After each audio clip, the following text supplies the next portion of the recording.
Allah, the sender of all prophets. I greet you in the greetings of peace in the Arabic language of Assalamu alaikum, which means peace be unto you. You're listening to that song by Olivia called Walk Away, in which she's trying to encourage her sister to make the right decision and to say no to being abused. This topic is a strong black woman, faith, and its divine reward. And our honored and esteemed black queen and guest is Mildred-Muhammad, the founder of After the Trauma, an ex-wife of DC sniper John Allen Muhammad, who was executed by lethal injection at the age of 48 in November of 2009 after being charged with the killing of 10 people in a random shooting spree. The disclaimer of this show, as intense as this show is very simple. Our participants are solely responsible for their comments and do not represent anyone, any organization, or business but themselves. This program and all of our broadcasts are protected by the Son of Man. If you'd like to help us stay on the air, make a donation at godswater7.com. That's GODSWATER, the number 7.com. Use our PayPal button or go to WePay.com/godswater and the number 1. That's GODSWATER. Now, without any further ado, we're going to call our guest. And again, thank you for tuning in.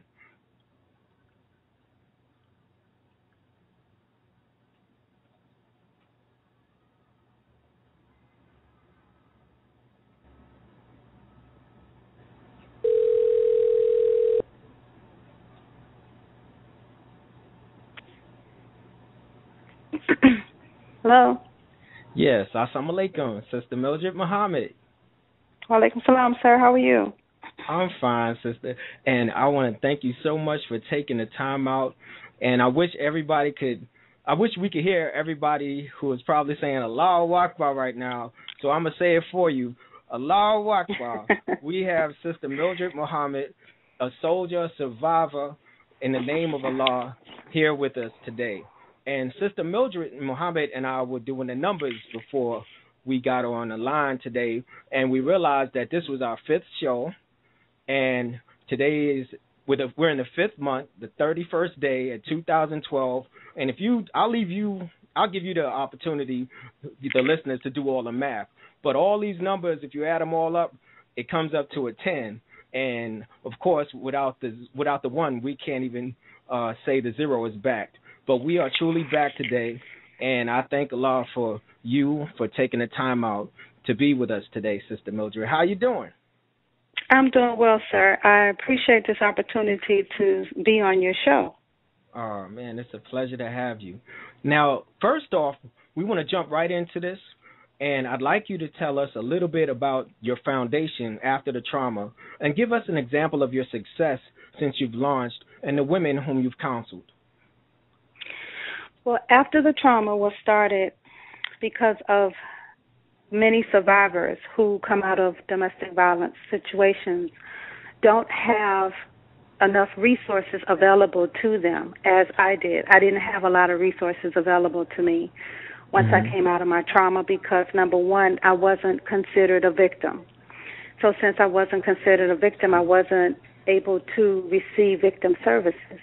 So After the Trauma helps other survivors who are trying to get on their feet to connect with other resources if we don't have them available, and if necessary, relocate them to a different state so that they can be safe.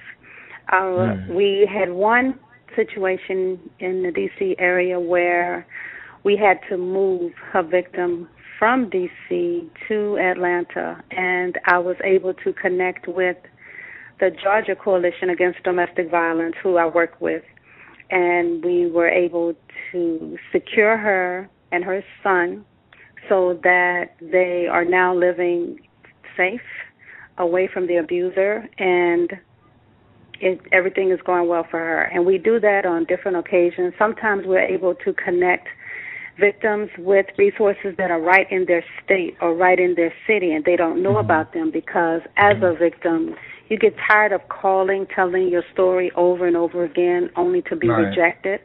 But when someone calls or contacts after the trauma, all we ask is for patience. We won't turn anyone away. We help as much as we can. And again, like I said, if we don't have the resources, then we will find someone who has the resources to help. Well, that's wonderful, and that's a shining example of an MGT if I ever heard one. Now let's get into the character of John Allen Muhammad. What was he like in contrast to before and after he came back from Saudi Arabia, the Gulf War, as a father and husband? Well, before he went to Desert Storm, he was a good father and he was a good husband. He was a man of his word. He said what he meant and he meant what he said. He was jovial. He was the life of the party. He knew exactly where he was going and how he was going to get there. He didn't have any qualms about how he was going to reach his success. He was very in tuned in what he wanted to do. When he came back from Desert Storm, he was completely confused and always sad, angry, and depressed. He was diagnosed with PTSD, post-traumatic stress disorder, and he was not debriefed when he came back from Desert Storm because he came back on the injury side. And he was just sit in the corner pondering what he was going to do. Sometimes he would walk around in a circle trying to figure out where he was going, and he just didn't know. He was just confused. And you talked about this in your book, Scared Silent, your new book that's out. And let me just ask you this as well. Did he ever mention to you any of his combat situations which affected him severely? Well, there was one, but I'm not sure if it's accurate because of so many stories that have come out. But he stated that there was an incident where someone threw a thermal grenade in the tent, and later he was charged with trying to commit suicide. They took him out of that unit, put him in a separate unit, hog-tied him, put his face to the floor, took away his weapon and his TA-50 in a war zone. And he felt that they were trying to kill him because he was trying to get equality for the black soldiers, because when they got in trouble, they would be demoted. But when the white soldiers were in trouble, they got promoted. But there was widespread racism in the military, and he was not accustomed to that. And so when he came back, he was very angry on that side as well. Well, that makes so again, there are many stories that have come from that. There are other soldiers that were there. They tell a different story. So I don't know, and I don't believe that I will ever know the true reason for what happened to him in Saudi, but I have said that the man that I married is still in Saudi because the man that came back was a total stranger. So it's safe to say, after such a statement, that it's your personal opinion that the attack on you psychologically, as well as the killings, may have been provoked by what has happened to him in the Gulf War. Yes, sir. Okay. And was there anything, in your opinion, fabricated of his rampage by the media that you do not agree with? They said that he was a Muslim in Saudi, and he was not. They said that he was trying to kill the president, and he was not. They asked me if he was a black militant, and he was not. And who was they? The National Enquirer. Okay. They wanted to pay me $65,000 to say that Minister Farrakhan told him to kill innocent people, and I would not do that. I told them that I was broke when I walked in here, and I'm going to be broke when I walk out. There were many different tactics that were used to scare me into making false accusations against others and to make John appear to be more of a monster or threat, or the words that they use, than what he really was. And I refuse to do that because, number one, he is, regardless of what anybody else says or feel about him, the father of my children. Right. And I have to maintain a level of respect for my children that I always tell the truth about their dad, regardless of whom or what. That's right. That's good. And what about Lee Malvo? Have you ever met him?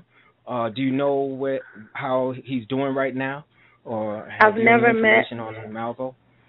I've never met Lee Malvo, but Lee Malvo was my children's best friend when John kidnapped them and took them to Antigua. Lee was looking for a father figure. He saw John, and John brought him into the family as a big brother over them. So when he would escort people from the Caribbean to the United States, selling them false documentation, birth certificates, airline tickets, so that they could become citizens of the United States, then Lee would be the one watching over the children until he got back. But when they caught John and Lee, my children asked me to testify for Lee because if it wasn't for their dad, he wouldn't be there. And when I did testify, his attorney asked me, "Do you know this young man?" I said, "No, sir, I don't." He said, "Well, they found you, Miss Muhammad. You see, John sent Lee to your door pretending to be a salesperson. And his instructions were, when you open the door, to kill you at the door. Well, Miss Muhammad, you opened the door, but he walked away. And we don't know the repercussions he suffered because he did not carry out that instruction. Lee right now is still in prison, and he will be there for the rest of his life.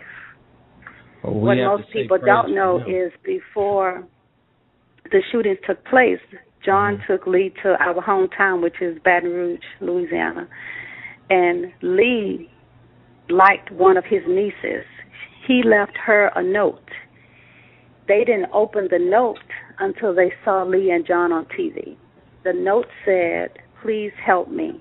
If I don't do what John tells me to do, he will kill me." Wow. They presented that in the trial, but the judge would not allow that note in the trial. That's why you never heard about it. Well, let me go right into, I'm going to backtrack just a little bit into the military and its effects on black men and women, using the example of a sister named Private Lavina Lynn Johnson, who was found on July 19th, 2005, with blackened eyes, a broken nose, teeth knocked in and loose. Her vagina was mutilated with acid. Her lips were torn. She was shot in the head.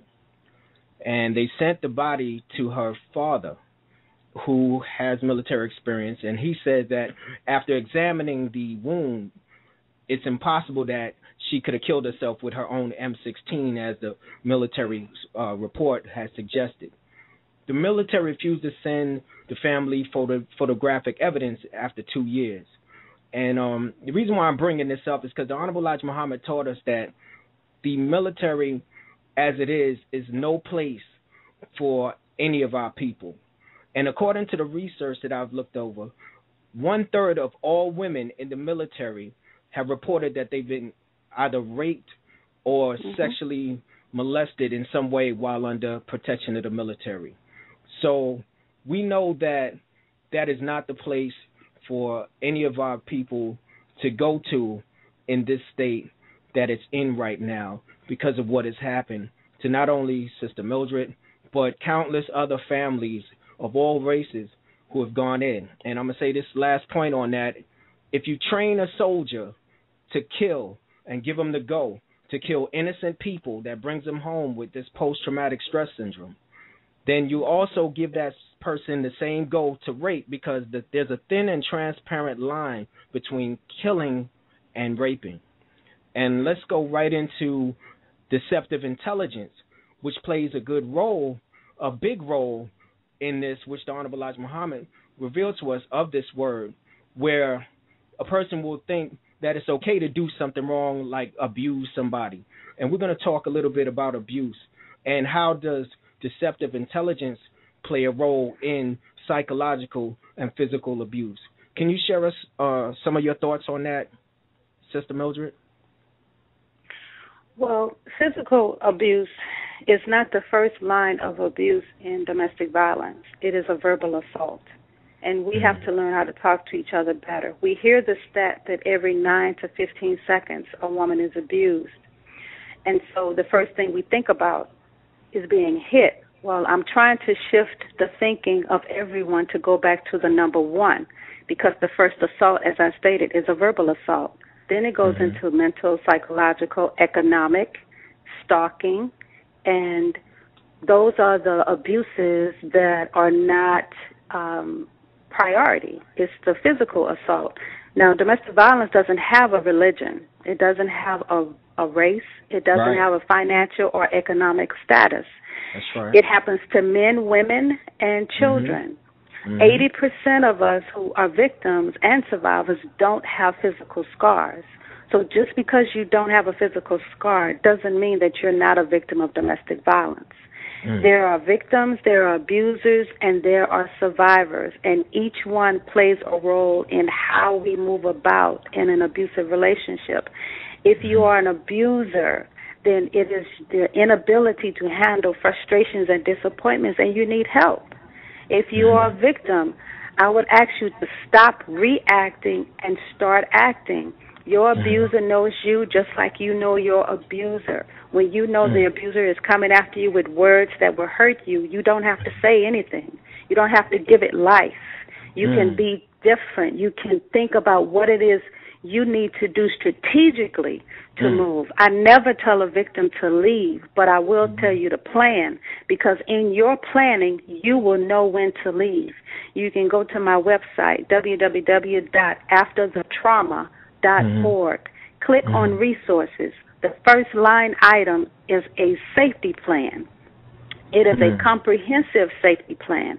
It's 8 steps, which cover 8 steps of your life, 8 meaning transformation. So as you're filling out this plan, you are transforming from a victim into a survivor. It's a fill in the blank.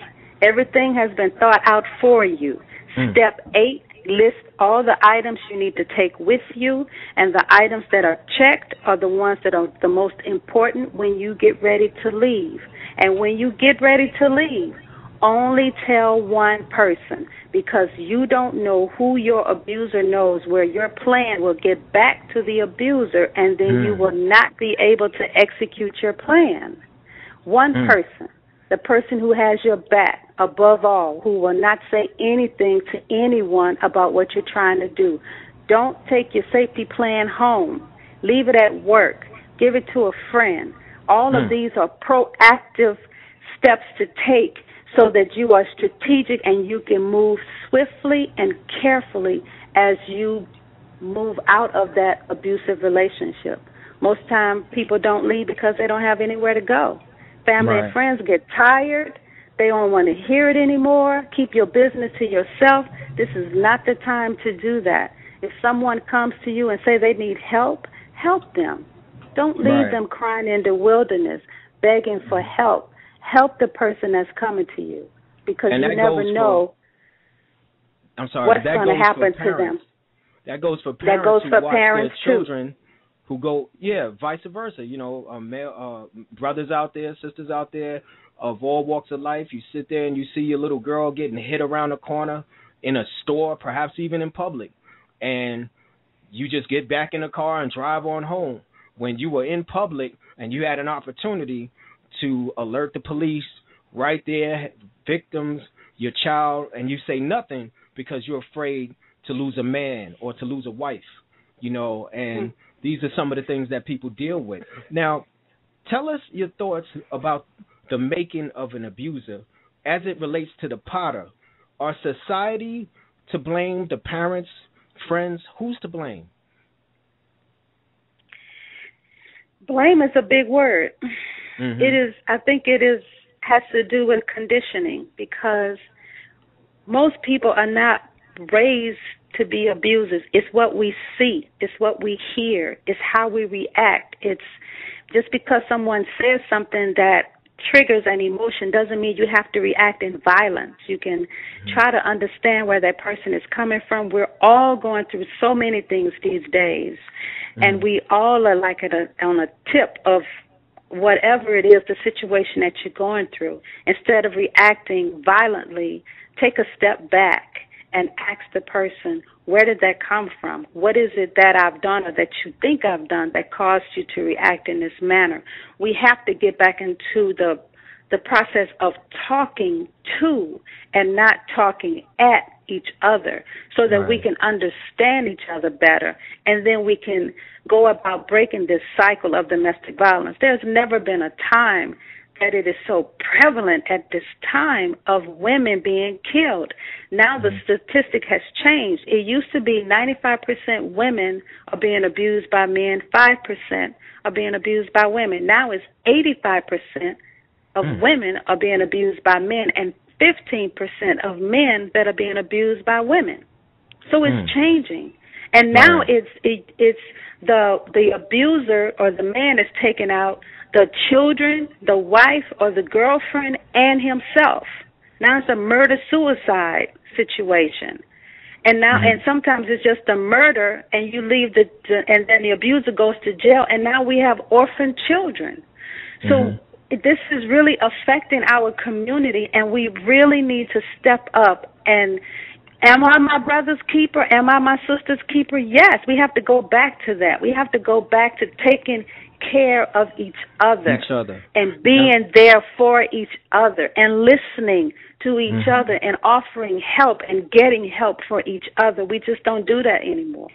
What would you say to friends who have sat and watched their friends who were victims of abuse and did nothing to help and feel remorse for it today?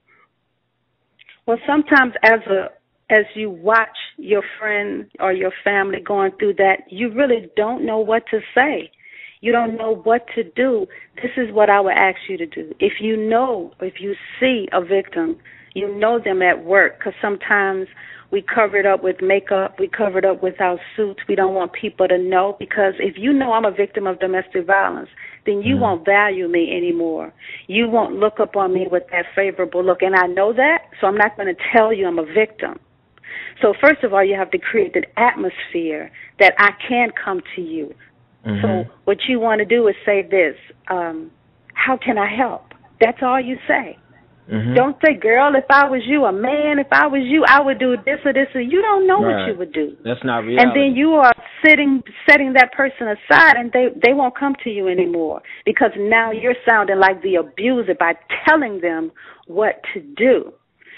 Sometimes when you ask a victim, how can I help you, you may be the only person that has taken the time to ask what do they want to do, which makes them feel empowered that now somebody cares about what I want to do and how I want to go about it, and now I can tell you and you're going to help me. But don't ask me and I tell you, and then you say, man, I'm sorry, I wish it was something I can do. You've just wasted that person's time. That person's life is in danger. John told me, you have become my enemy, and as my enemy, I will kill you. He was an attractive, charming man, and it was difficult for people to understand or see that he was that type of person, and he was. But I couldn't get anybody to believe me because of that. I'm the basket case, so who you want to believe? The one who's emotional, or the one who appears that he has his stuff together? You're not going to listen to me. In your own words, what is the self-accusing spirit, and what role does it play in the case of a child who is born into an abusive parenting situation? Well, the self-accusing spirit is supposed to convict you of the things that you're doing wrong. But if you don't feel like you're doing anything wrong, then your spirit may still talk to you, but you're not going to listen to it. Mm-hmm. So a child that's being born into an abusive relationship is the most traumatic situation that it can be in, and that child will have PTSD. PTSD is not just a military term. Right. It is for all victims of all crime that goes through any type of trauma, because it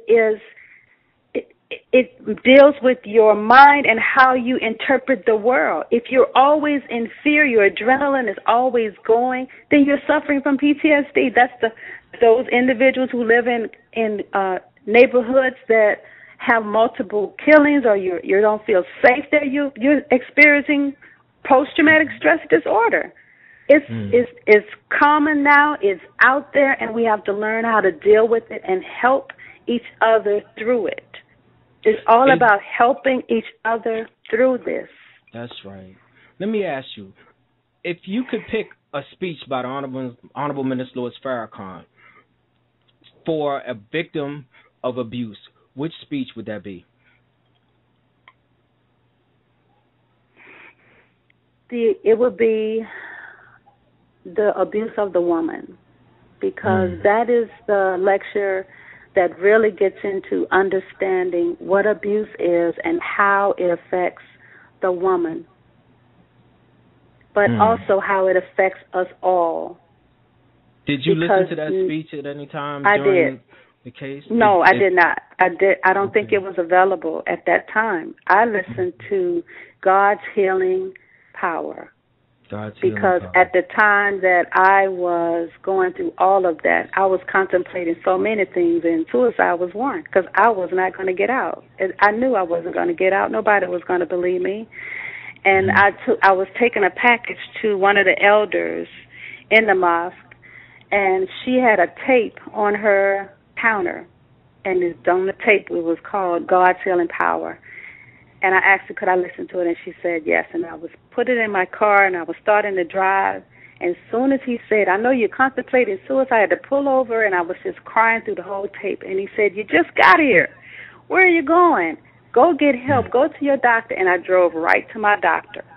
And I told him what I was going through. And he was amazed, because he said, Mildred, you always have a smile on your face. You're always upbeat. And I began to tell him how John was verbally putting me down, making me feel like I was nothing, and that I wasn't a good wife, I wasn't a good Muslim, I wasn't doing everything right, and I know that I am, and he helped me through that. So anyone who's out there contemplating suicide, when you feel like you want to give up, don't do that. Don't give up. Go get help. Go to your doctor. Talk to them about it. Let them know that you're having these thoughts so that you can move through it. The more I listened to that tape, the stronger I became. And I understood that was just a process that I was going through, but I never would have carried it out. It was just a thought. But I couldn't leave my children, because who was going to take care of them better than me? Now, what role does proper diet play in combating the effects of abuse? Did you change your diet to strengthen you? Did you eat a lot? What was it like going through that? And were you able to discipline yourself? Bread and crushed ice. That is not healthy. That is not healthy. She's like crushed ice is a symptom of low iron. Okay, that is what that is. And a half a slice of bread was just to sustain me. Until I could find my children. My body gave out on me. I had to go into the hospital to get a blood transfusion, because I lost 3 units of blood.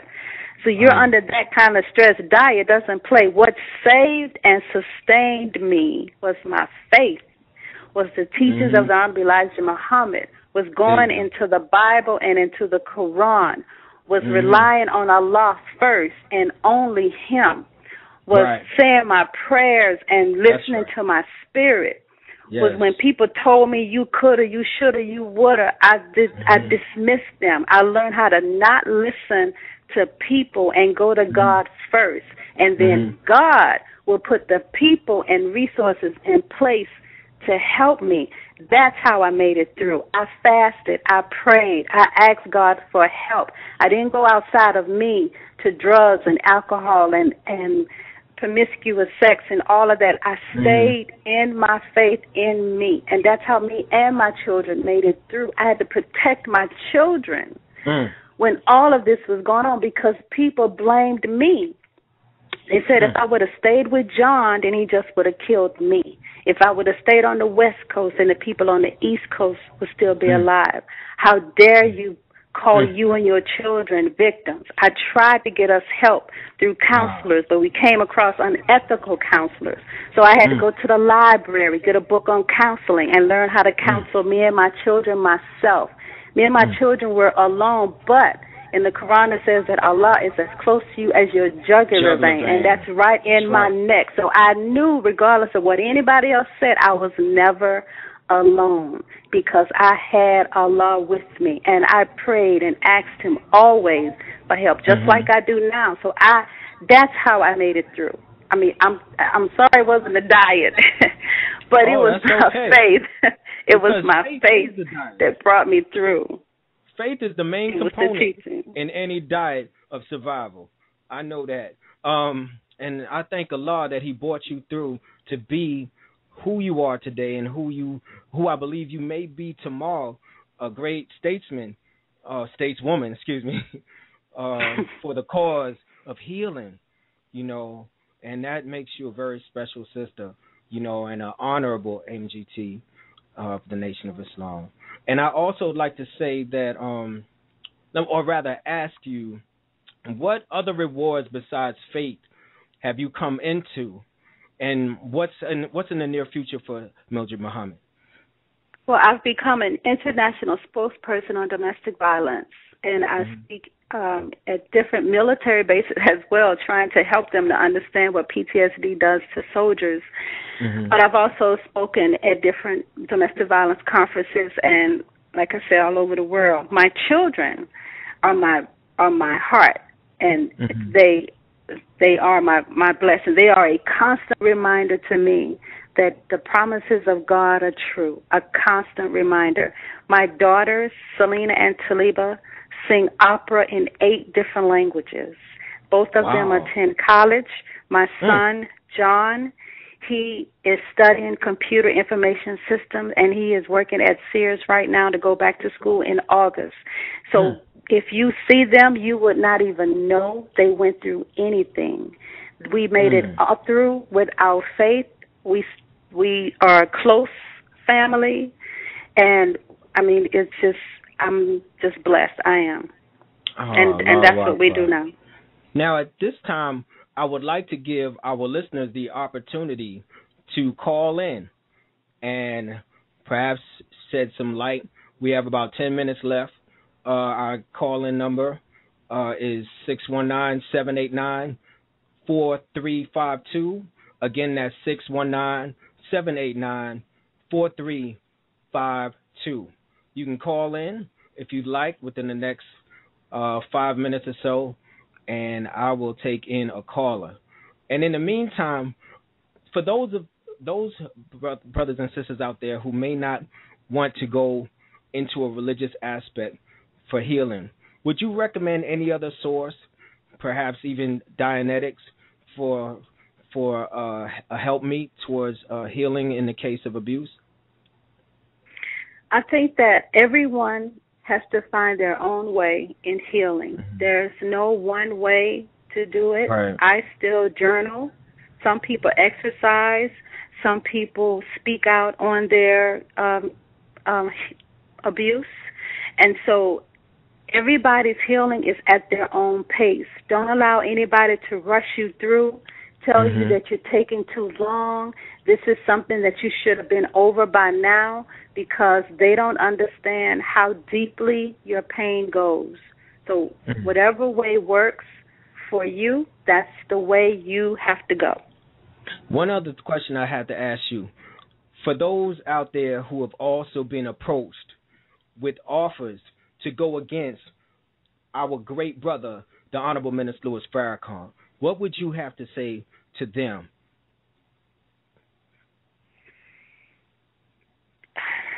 I wouldn't do that. I mean, you have to have your own conviction of how you feel about him. And I love Minister Farrakhan, and I would not do or say anything that is a lie to propel myself forward. You have to know yourself. And the minister said it takes time and circumstances to bring out of us that which Allah has put in us.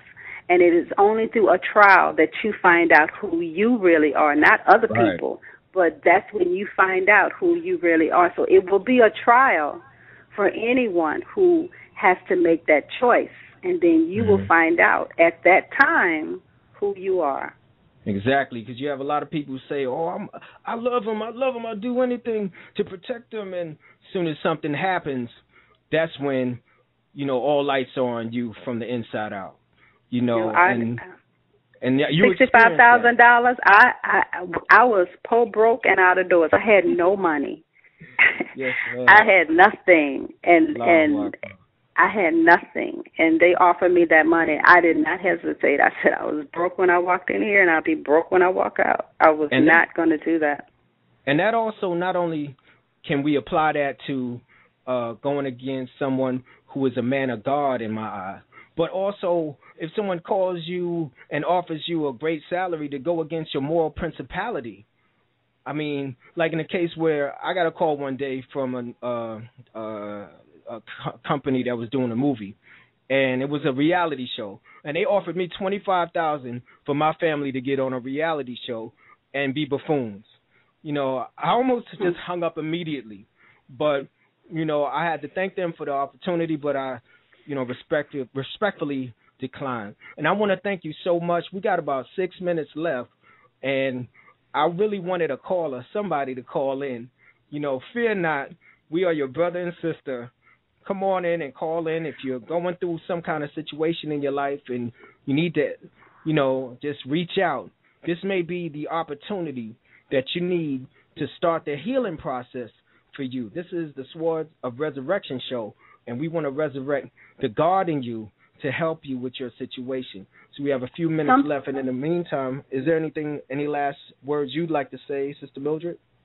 Sometimes it's hard to call and ask a question for fear that someone may recognize your voice. That's so true. It's not easy to call in on a show that talks about domestic violence when the abuser could be listening too. So if you would like to ask me a question, you can email me at afterthetrauma@yahoo.com. All communication is confidential, and I will respond as quickly as possible. So it's not always easy to call in. Yes, and that's it's okay true. if you don't. And we will pray for you, as we always should pray for all of the righteous. And I just want to say one of the best news mediums in the world is the Final Call newspaper. That also helps to uplift your spirit when you see people from all over the world who look like you, who experience similar situations such as what you may be going through, and you get that on a weekly basis, and it'll lift you up as well.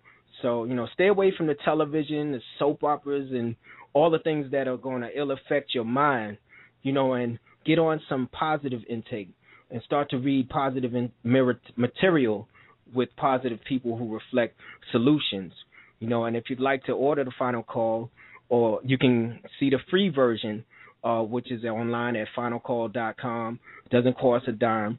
Or you can call 866-602-1230 to order a subscription. And I also want to say that our next show will be on June 7th, 2012, of course, at 8 p.m., and we will be discussing with emergency medical technician Rudolph T. Muhammad the aspects of ready or not, expert advantages in disaster preparedness. So we're going to be talking about disaster preparedness with experts on the 7th. And I'd like to thank you so much, Sister Mildred, and for just being here and sharing with us today your experience. And we'd like to invite you back to talk some more about domestic violence and solutions and do a follow-up. to find out how well your book is doing. And how's the book doing, by the way? The book is doing well. If you'd like to order it and get an autographed copy, you can go to my website at www.mildredmuhammad.com. Okay, and this is her second memoir in publication. And I want to thank you again, Sister Mildred. We're just about out of time. Looks like no callers called in, but I think they got enough to set them on the right course. Wouldn't you agree? Yes, sir. I agree. All praises due to Allah. Well, this has been another great, successful show by the grace of the Lord of the Worlds of the Sword of Resurrection show. And thank you so much for tuning in. I hope you had a great time like I did. And thank you so much, sir. Sister Mildred. Have a blessed day. Thank you, sir. You too. Assalamu alaikum. Wa alaikum salam.